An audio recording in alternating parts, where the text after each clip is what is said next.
Coming to you from a cozy little condo high atop Old Fourth Ward, Atlanta. Welcome to The Ron Show on America One Radio. Here's your host, Ron Roberts. Hello and happy hump day. Thank you for listening, whether it's on America One Radio, Progressive Voices via the TuneIn, or wherever you podcast. I spent the last couple of days in New Orleans. I flew down there Sunday night to go to my best friend's family's Cinco de Mayo soiree, family gathering. They're not even like Hispanic, but they do love getting together for Cinco and things like Halloween parties and stuff like that. It's really cool. The siblings get together and do this stuff. And I got invited because I guess I'm a honorary sibling. I don't know. Anyway, so went down there for a couple days and tried to unplug politically and have not been able to do that because we had the news break Monday. The Governor Brian Kemp announced he was not going to be running for a U.S. Senate seat in 2026. So we whipped together a show. And then State Senator Josh McLaren announced he was running for lieutenant governor. And I reached out to him. I said, well, let's just go ahead and do a show here. You know, we haven't done this in a while. I think he'd been on the show once before, but I wanted to give him the platform. And so we caught up and I whipped together another show while away on vacation. And listen, I always sort of plan to do a show just in case anyway. Like I literally packed my microphone, my mixing board, and my laptop. I also do real estate, so, you know, I got to have the laptop for work anyway. I say all that to say, I sort of had planned myself to be unplugged from local Georgia domestic politics while out of town. And so I guess it's for that reason that I wasn't even aware of the New Deal Ideas Conference coming to Atlanta. The New Deal Ideas Conference is something of a center-left pro-business, third-way oriented policy-making confab that came to Atlanta for a couple of days. And among those speaking at this centrist Democrat conference is Senator Jason Esteves, who is running for governor. We've had him on the show. We've been back and forth. I think he's been locked in a basement, according to his statements, at this conference, doing call time. So he's super busy pulling the money together because the money's got to look good for folks to take you seriously, and he knows that. He also knows he's something of a relative unknown outside of Atlanta circles and his hometown of Columbus, Georgia. He's got to make a name for himself, and having eye-popping money will help with that in other parts of the state. This conference sort of, do I act concerned that he's there, Elena Parent's there? No, not really. Representative Tanya Miller's there. Not really concerned about this. I know that Democrats are in this place where they're grasping for ways to figure out how to put themselves back on track to win in 2026, 28, 30, 32. And my primary concern, as someone who I am an unabashed progressive, that's how I describe myself, an unabashed progressive. I have had my dissatisfactions with the Democratic Party, not so much because they talk too much about trans issues or LGBTQ plus issues or any issue in particular. I'm more concerned with the Democratic Party when they decide something that is central to their platform, to their ideology, gives them pause. When someone stubs their toe or the party stubs its toe, the trans issue is something that has been such a focus since the attack ads of 2024 doomed, I believe, Kamala Harris's presidency. I mean, she lost literally by just less than 250,000 votes in those three swing states that we needed to win, right? But also the Palestinian-Israeli Gaza thing, that hurt us in Michigan. Inflation hurt us across the country. Those are not issues that had anything to do with trans children or gender-affirming care or anything like that. It worries me. It does greatly. I'm not going to lie. It worries me greatly that Democrats, centrist Democrats, third-way Democrats, are trying to cut what they see as like a tumor and move on, thinking that that'll make the whole body healthy. And I'm telling you, I've said this in private circles, now public circles, since 2016. It's a mistake. It is a huge mistake to think that you can just brush off this issue or this subset, this marginalized subset of the community, and continue to win. Because one of the things that I think makes people waffle on the Democratic Party is not adhering to its core principles. You either are what you say you are, and when push comes to shove in moments of duress, stay that way, stay true to character, or people don't believe you. And that, I think, has a lot to do with why Democrats tend to fail. Funny enough, Alan Holmes, who's been on this show before, he is a local political activist. He is very focused on the issue of reparations. Reparations is one of those issues that doesn't poll well outside of the African-American community. That's just the reality. Even within Democrats, it's not an overwhelming winning issue. Now, anyone who thinks from a rational position of fairness would say, yeah, you know what? Something has to be done in that realm. Other nations have done so, seeking to make amends. We have a huge wealth gap in this country, yada, yada, yada. Anyway, Alan he's always on the Twitter X platform talking about, well, maybe black voters should sit out, or there's a Democratic conference coming together, like a little retreat where they've got Ezra Klein and this other data analyst, and neither of them are white. And so Alan goes, well, where's the black data analyst? Where's the black? I mean, if we're going to sit here and nitpick about representation, where's the Palestinian or the Muslim or the LGBT? It bothers me. It really does when I start hearing from, and we've seen this data, where African-American voters decide, or a subset of them anyway, decide, well, I'm just going to sit this out. Well, how did that work for us in 2016? And I'm not blaming Hillary's loss on black voters. But the New York Times actually did a piece steeped in Milwaukee, Wisconsin, that showed that there was not as much enthusiasm in some core voting precincts in cities like Philadelphia, Pennsylvania, we lost. Detroit and Wayne County, Michigan, we lost. Milwaukee, Wisconsin, we lost. Those three states that we lost by, I think, a combined margin of less than 80,000 votes, despite Hillary winning the popular vote, and that's what cost us the Electoral College. So anyway, this New Deal conference, I believe the bane of the existence of this New Deal conference was the college-educated white progressive. Because the college-educated white progressive is, I guess, the one subset of the Democratic Party that actually stood firm on values. It wasn't there were no college-educated white progressives on the Kamala Harris ticket. I mean, I guess you could say Tim Walz is something of a progressive, right? Maybe, I guess a little bit. But there was nobody on the Harris ticket, and we all know he was kind of put on a leash and didn't get to be the Tim Walz that we all fawned over, that made us realize he was a solid choice for the ticket. Anyway, nobody on the Harris team said word one about trans issues outside of the candidate herself and the messaging itself being somewhat ham-handed. They were caught flat-footed on the gender-affirming care for trans prisoners, attack after attack. I mean, it was just a few $1 million here and there on some sporting events, and it factored in, I believe. Instead of just saying, well, the Constitution protects people in prison who have medical needs that are deemed necessary, and that happened under Donald Trump. I just took, 7 seconds to say that? That was never said by the Harris campaign. That's not a problem for college-educated white progressives. That's a problem for a candidate in a campaign that didn't have an answer for an attack ad and let it fester for many weeks. Let me read from you the piece that caught my attention, that even signaled to me that this conference happened. I didn't even know it happened. Ross Williams, I believe it was. I think it was Ross Williams. Yeah, in the Georgia Recorder, headline, Georgia Democrats consider shifting focus from culture war issues at center-left summit. Even that, though, is sort of that's a little disinformation.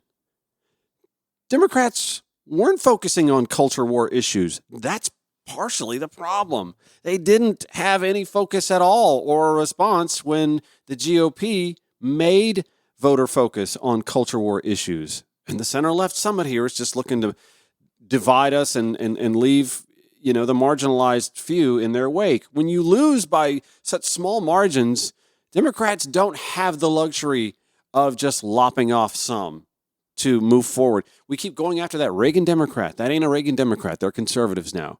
Going to the center, going to the moderate. I hate to tell you this. There are independents, by the way, who are left of the party. Mm-hmm. Everybody's like, oh, you got to go after independents. Yes, you do. Absolutely. How about the ones left of the party? The easiest to get. Russ Williams writes, how should Georgia Democrats deal with sensitive topics like transgender rights and diversity, equity, and inclusion? By the way, not one mention on the New Deal Summit's website about diversity, equity, and inclusion. You know, women, white women, the African American, the Latino community, the LGBTQ+, diversity, the veterans, disabled people, all fall under the diversity, equity, and inclusion umbrella.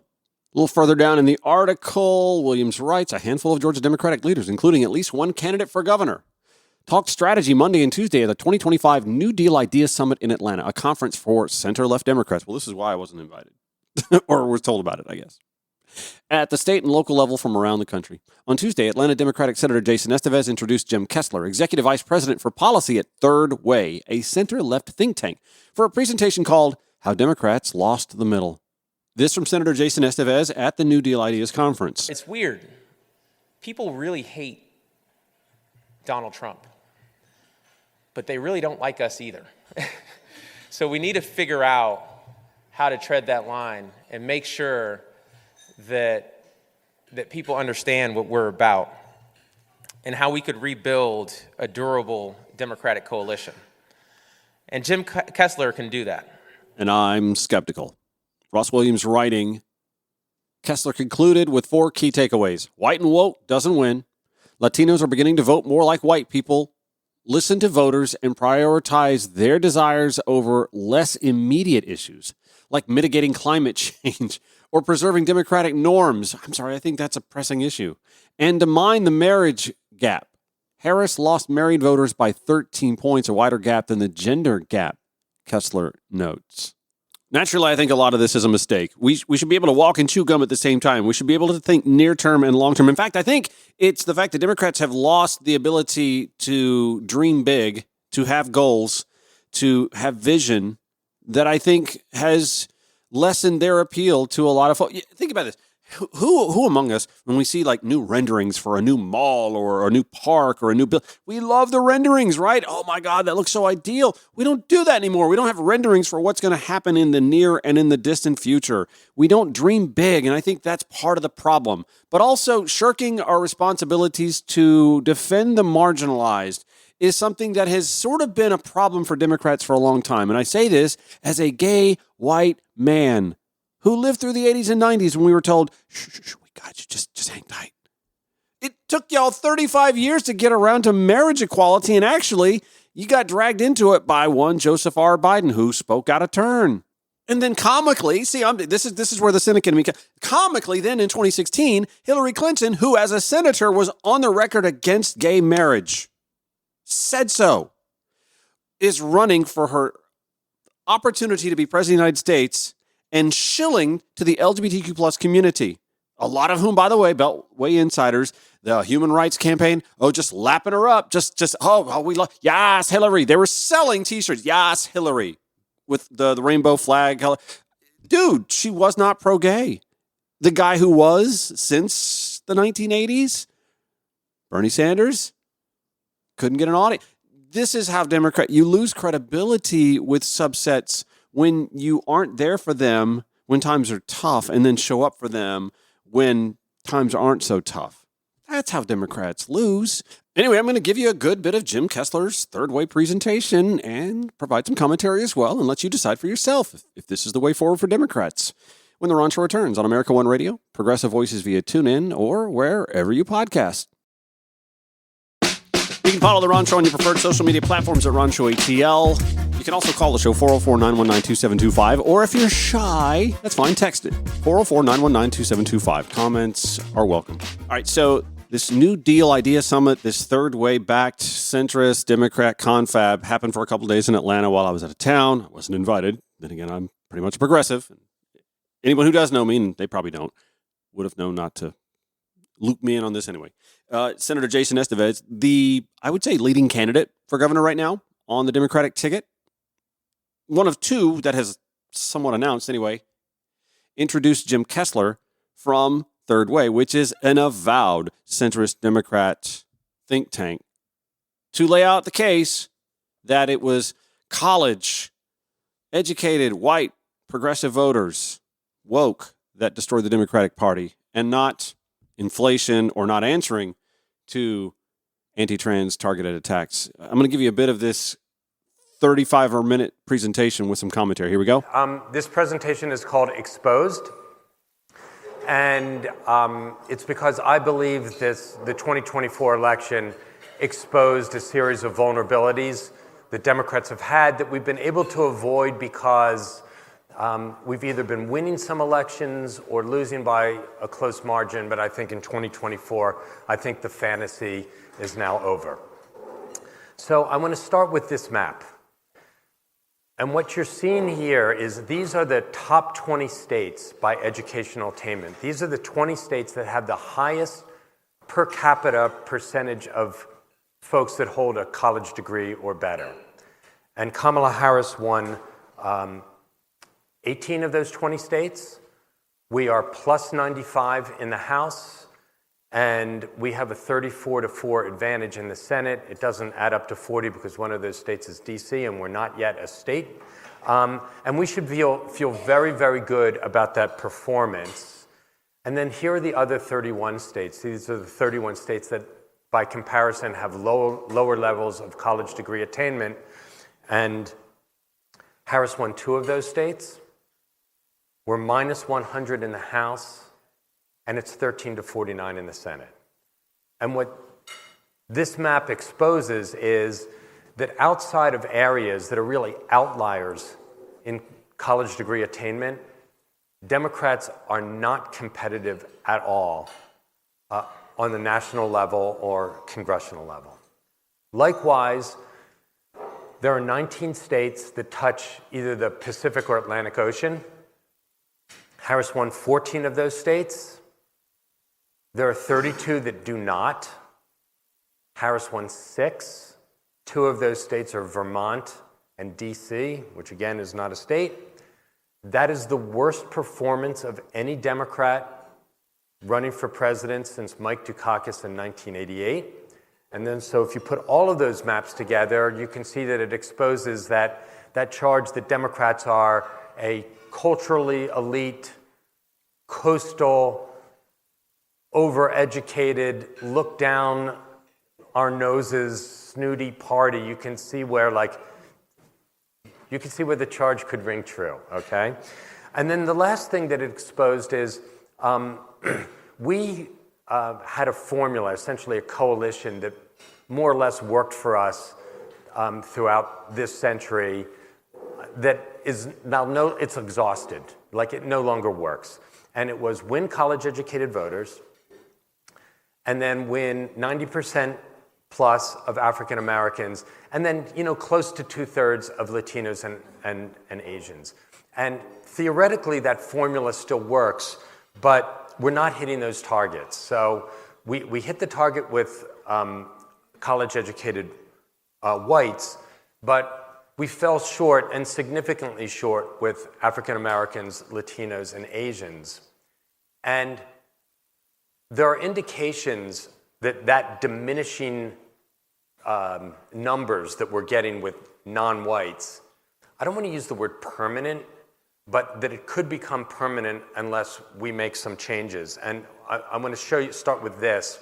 So what you're looking at here is you're looking at college versus non-college, white men and women, and the percentage who voted for Kamala Harris. So if you look at that top row, white men, 47% of white men with a college degree voted for Harris, 30% of white men without a college degree voted for Harris, and you see there's that gap, 17-point gap between college and non-college, and you see the gap there also with women, it's 19 points. That college, non-college gap with whites has really been a long-standing issue for Democrats.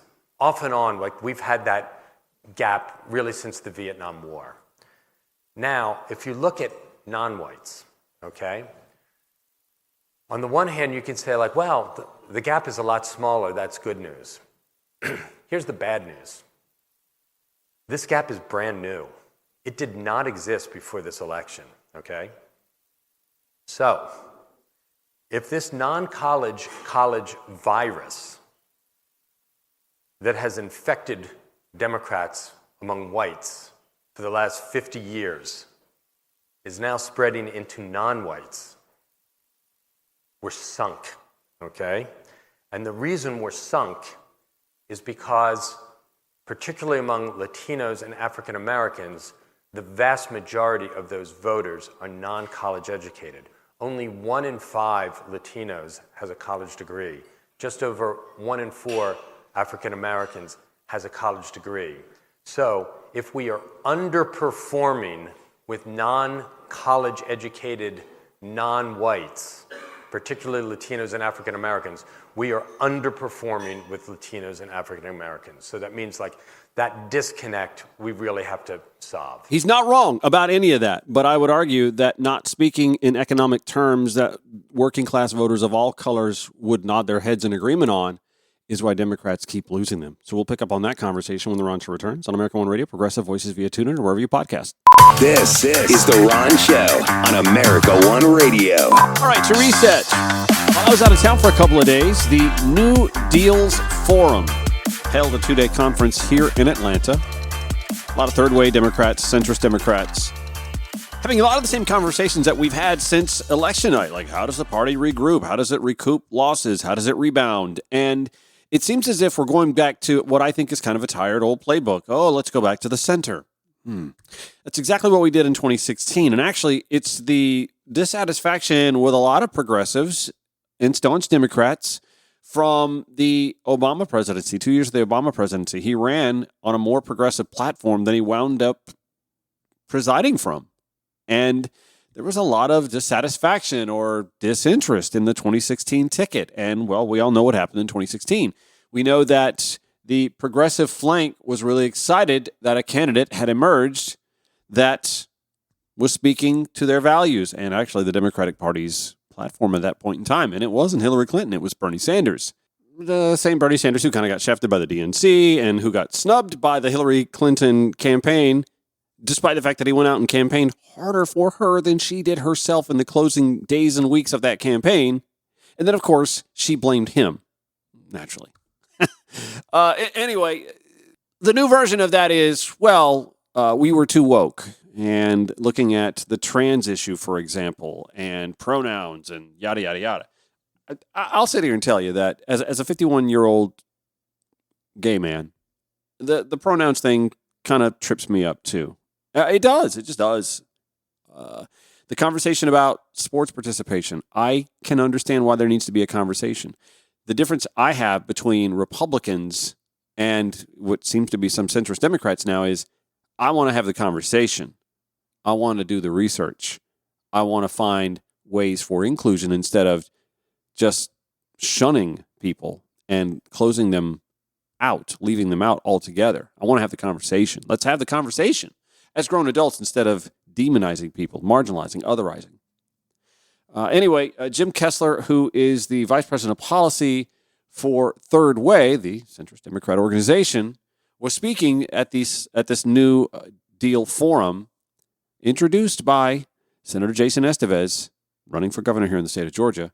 And let's pick up where we left off, where he pointed out all of the demographic data from the 2024 election cycle and where there had been erosion in the working class amongst voters of color. No argument whatsoever. I don't think it's trans people or being woke that ran them off, however. I think it's not speaking to economic issues that affect voters of color and voters of non-color. Labor rights, the minimum wage, health care coverage, the cost of buying a house. Those are the issues that progressives and even Kamala Harris was talking about way more than they were trans issues. Trans issues didn't come, being woke did not come up because Democrats were pushing it. Activists within those marginalized communities may well have been and have been, but Democrats were not. Republicans were demonizing them and Democrats failed to have an answer for it.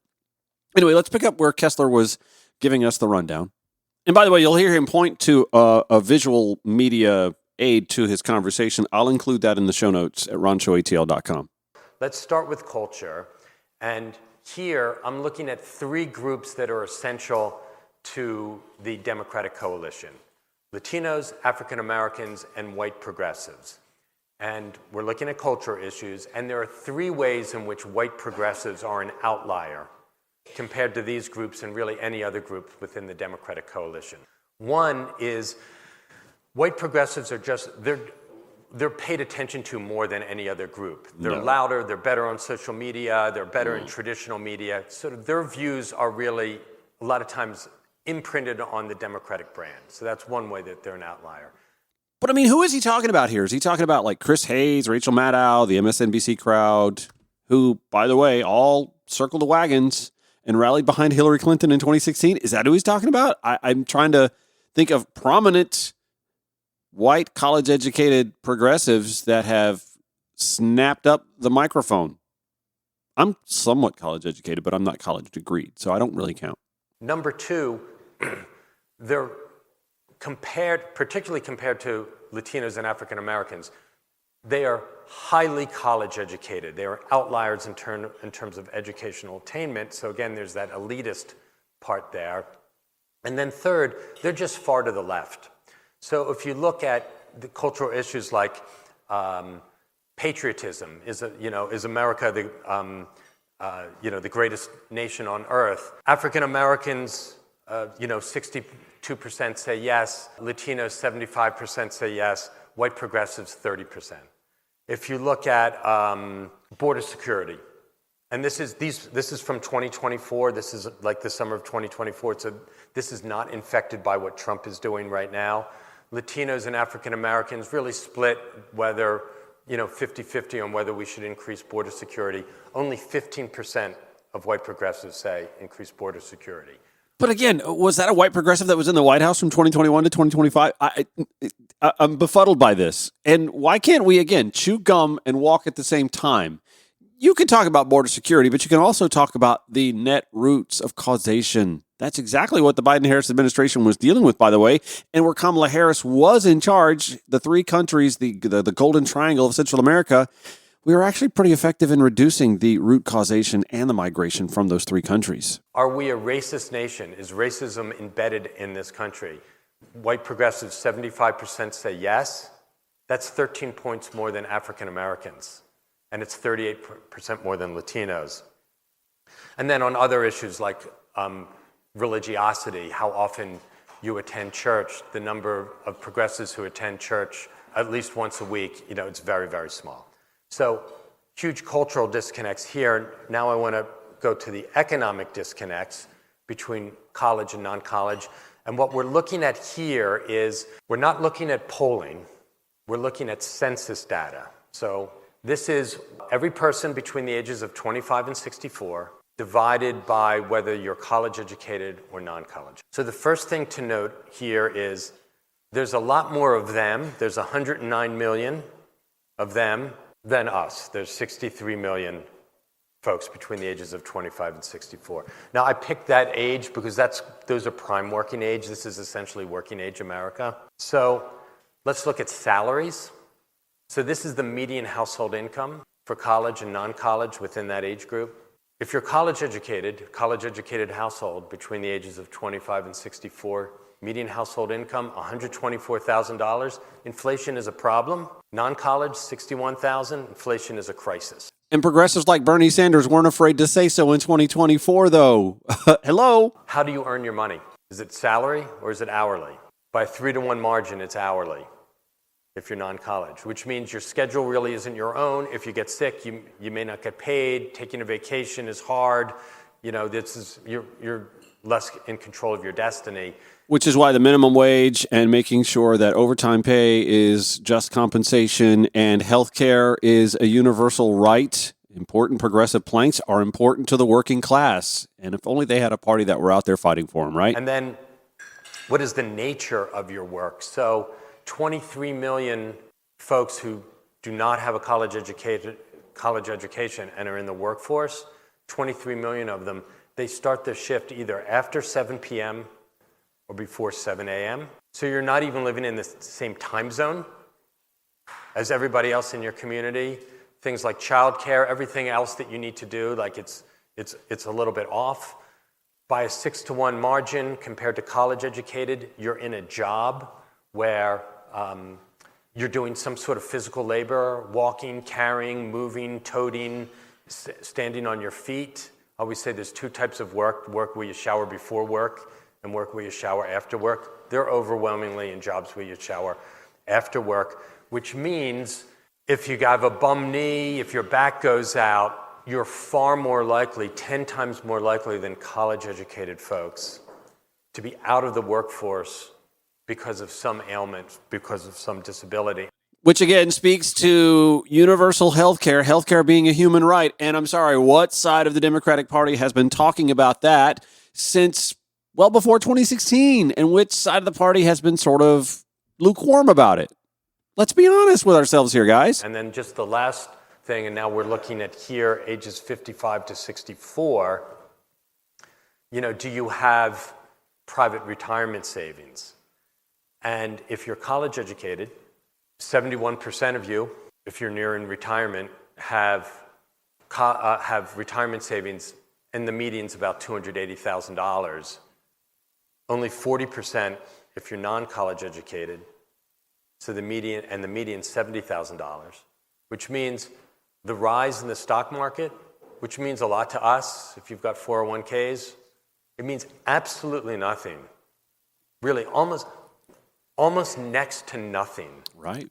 For the 109 million people between the ages of 25 and 64 who do not have a college degree. Like, that is just not part of the world at all. A lot of what he's talking about were issues that Occupy Wall Street was trying to address, that the Bernie Sanders campaign in 2016, damn near 10 years ago, was seeking to have a conversation about, first within the Democratic Party and then in the general election cycle. And of course, because we pissed off so much of those folks who were speaking to these values, these issues, they didn't show up to vote. A lot of people of color, again, in those three swing states that we talked about. We'll pick up this conversation. Got to take a quick break. The Ron Show, American One Radio, Progressive Voices via Tune.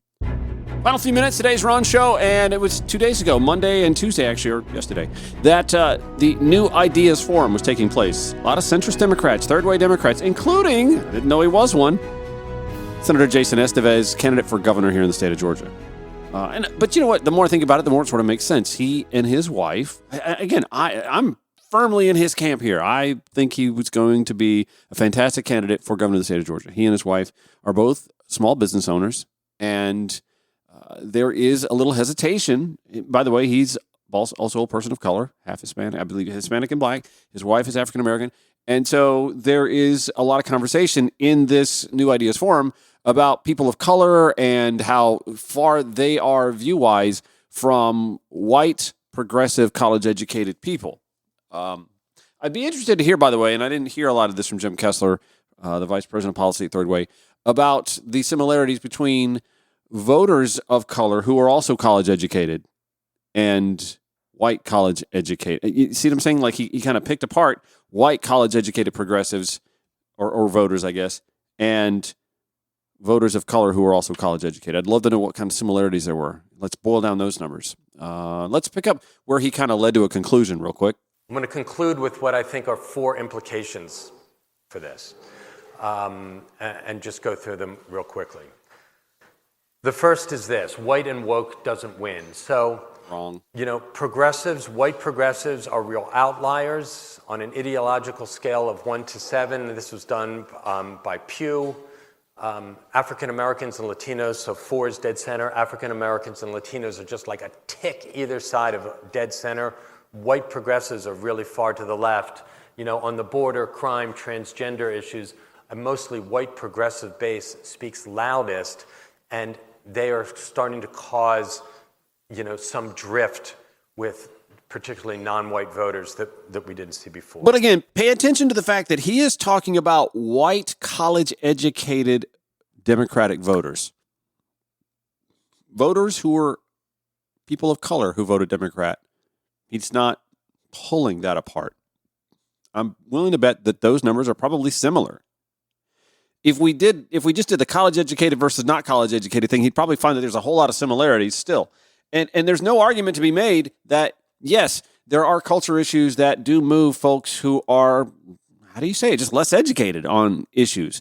But again, what does that fall on? Does that fall on the Democratic Party adhering to taking care of the marginalized? Is that the problem? Or is the problem messaging? I argue it's messaging. Democrats have not really done a good job at messaging. They were on the right side of the argument for gay marriage, for example, but it cost them in 2004. Should the party have pivoted away from that? Well, I mean, they sort of did for a little while. I mean, they were too scared to talk about it. Joe Biden dragged Obama out of the closet on that, right? Hillary Clinton, again, on the record, she was against gay marriage. But who was on the right side of that argument? History tends to show that if you stick to defending the marginalized, historically, you're on the right side of the argument, even if you're not on the winning side electorally. So what do Democrats want to be? Do they just want to win and shun people and not adhere to their values? Or do they want to get better at messaging? My hand's up. I say messaging. Next is Latinos are Long Island Italians. That would make a lot more sense for people up in New York and New England. But what I mean is by this is that Latinos more and more are behaving politically like ethnic whites. And if you look between 2000 and 2023, are these numbers, every single year, even though we've had a lot of influx over the border, every single year, more Latinos are born in the U.S. and fewer are born overseas. More are U.S. citizens and fewer are not U.S. citizens. More speak English as a native language, fewer speak English as a second language. Every single year from 2000 to 2023, those numbers were changing, and it's going to continue to change. And economically, their numbers are, they're starting to resemble more and more getting closer to white numbers. So the unemployment rate at 4.8%, that's still above the national average, and it's still above the average for whites. But all of these things, it's getting closer to white numbers. And what that means is Latino appeal must be based on upward mobility and mainstream cultural values and less on minority status and discrimination, because every single year that trend is moving more and more towards ethnic whites. Yeah, it's the treehouse effect. I'm in, I got mine, screw everybody else. That's a shortcoming. But also, let's be honest, we know that historically, Latin American people are more conservative in nature outside of the conversation about immigration because of their Catholic faith. I'm constantly telling conservatives, you should be pro-immigration. Don't you want more conservative people living here? Latin American people are more conservative socially. So that data doesn't actually even surprise me. It's that way with African Americans as well. Distance African American voters away from civil rights issues, and they tend to be more conservative. Third is this. So if you look at what the Democrats talked about and bragged about under Joe Biden, there were a lot of things. We did a lot of things, and they were good things. Climate change, infrastructure, a whole bunch of investments.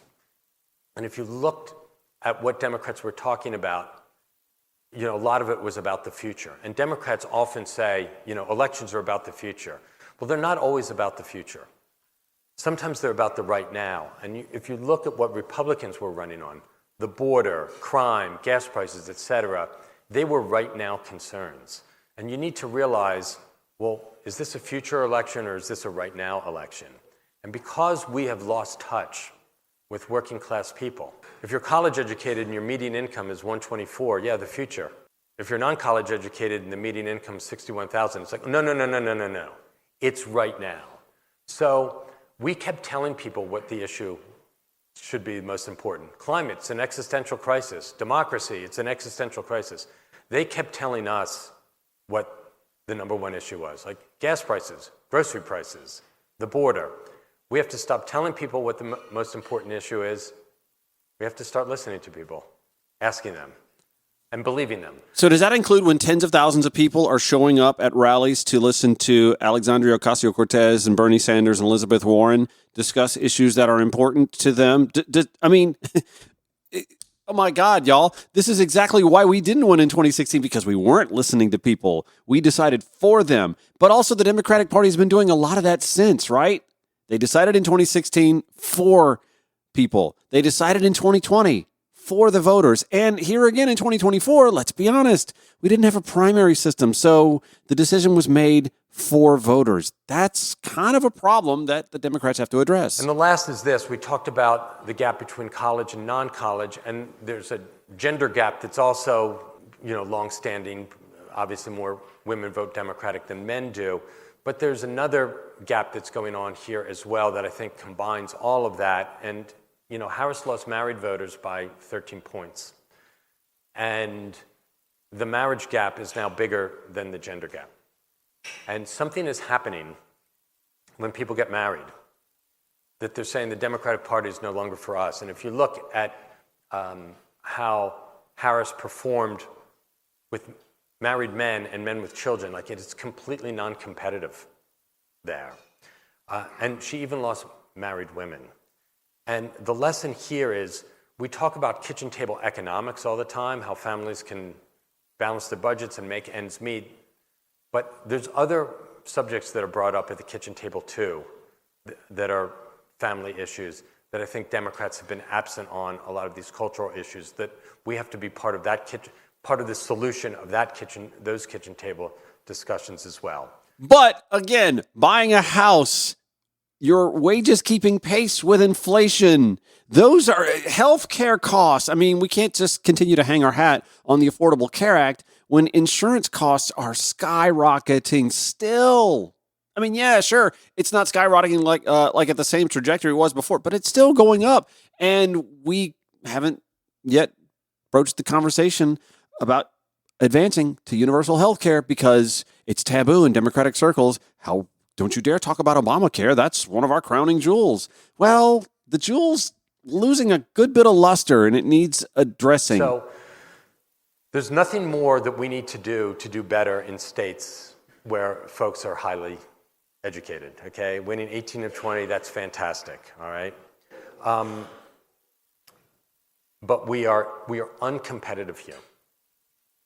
And if we don't acknowledge that, okay, and we don't make changes to intentionally connect to folks that are working class, that do not have a college education, this problem is going to be longstanding. So thanks, and we've got time to open it up for questions, comments, concerns, etc. And that's what I'm here for. No, but for real, obviously, I have my disagreements, and you heard me vocalize a lot of those disagreements with where he's coming from. Again, this isn't so much about issues. It's about a political party that's not doing a very good job at being a political party. Part of the job in being a political party is, yes, listening, for sure, going out and doing the town hall tours, paying attention to the fact that you have candidates and politicians who are drawing large crowds. I think that's very important. I think that's kind of like, oh, that looks to be pretty successful. Maybe we should coattail on that. By all means, please do. I think it's important to not shun people, to not discount their voice. We didn't pay attention to Occupy Wall Street, and we're paying the price for that. We didn't pay attention to the swells of people that were showing up for Sanders campaign events in 2016, and that is costing it. Joe Rogan was a Bernie Sanders guy. Need I say, he's a white guy. Really, we want white guys to vote for us, right? He was a Bernie Sanders supporter, progressive, 2016, pro-Palestinian, pro-choice, pro-pot. We got to pay attention to those folks, too. We got to let them vote. I mean, listen, I was fine with Kamala Harris being the nominee, but we really, we shut down we kind of ham-handed 2016. We tinkered.